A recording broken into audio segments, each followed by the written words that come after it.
Marathon. Geordie Katie Cutler raised a remarkable £330,000 to help a disabled pensioner she'd never even met. I didn't anticipate anything like that to happen. It just shot up. It was amazing. From one inspirational story to another, we hear the extraordinary account of one man's triumph over adversity. Hi, I'm Nick Vujicic, and later you'll be hearing about my story, how I transformed my life from a life without limbs into a life without limits. And I'll be catching up with Nashville-based singer-songwriter Jen Bostic, and there'll be a special performance from her too. A little grace.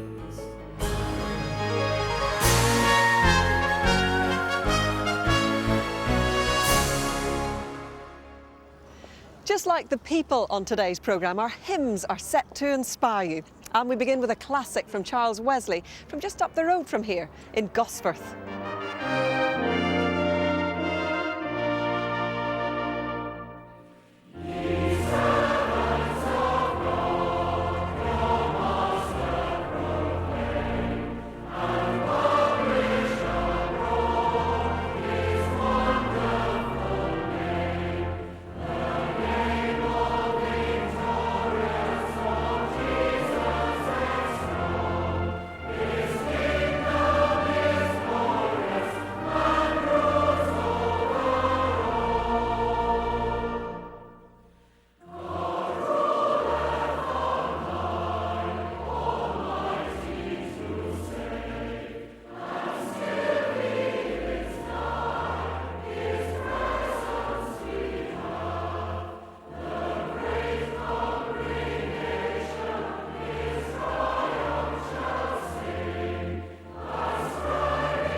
Back in January, Katie Cutler and disabled pensioner Alan Barnes were completely unknown to one another. Now they've struck up an unlikely friendship. Katie found out about Alan when she read his story in the local newspaper. He had been mugged and injured outside his own home. It was a shocking case. What happened was, after he had asked us for the money, and I told him I hadn't any, and I shouted help, I just sort of got up from being on the sitting position, and I found out it was a fracture.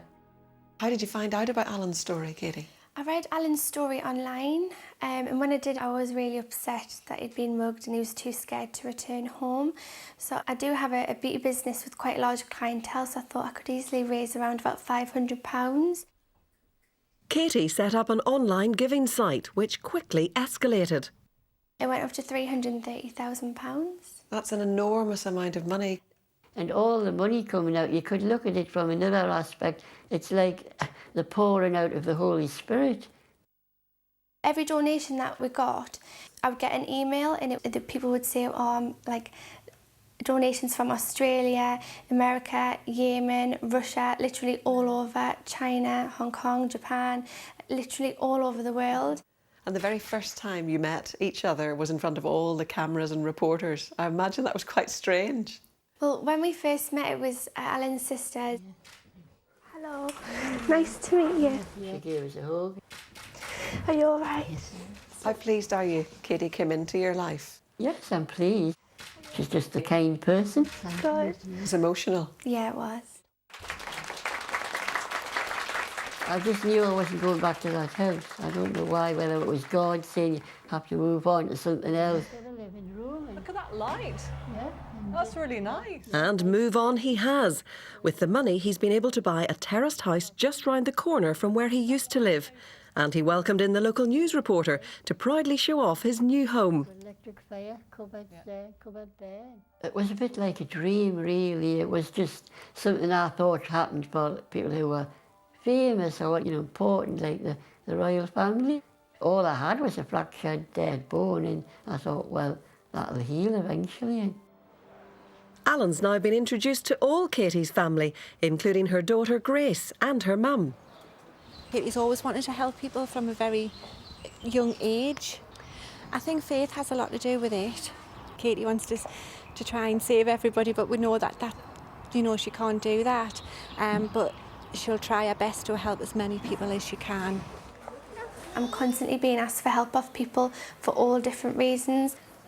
Someone wants to take their child that's dying on holiday, and I find that really hard. Sorry, I'm going to get upset. That's okay. So I find that hard. Yeah. Because obviously you can't help everyone. But Katie continues to raise money for those she can help. Katie to me is, I'm going to describe as an angel of the north. And what Katie did next is even more remarkable, as we'll find out later. Now, as our next hymn tells us, when it comes to hearts of gold, Jesus is a pretty good role model.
Nick Vujicic is an internet sensation whose antics have gone viral as he refuses to let severe disability stand in his way.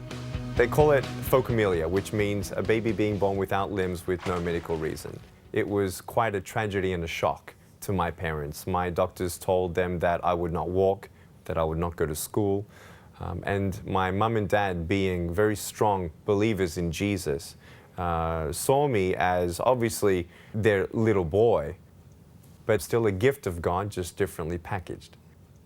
It was about the age of 5 or 6 that I first knew that I was different, and I started entering into a depression at age 8. I felt very sad, I felt very alone.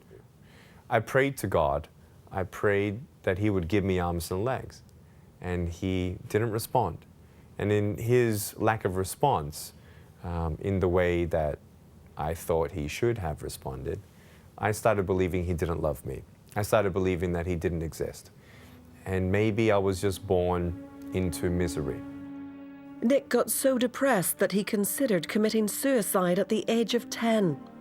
I tried to drown myself in a bathtub, and there was only one thing that was the pain that I would leave in my parents' hearts and minds with them burying their limbless boy.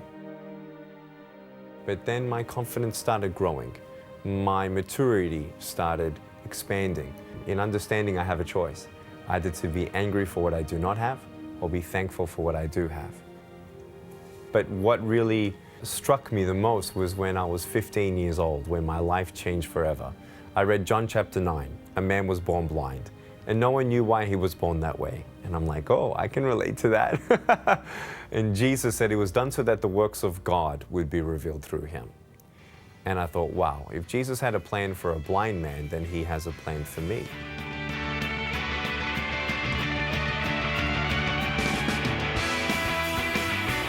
Thanks to Nick's faith and positive attitude, it seems like nothing can hold him back.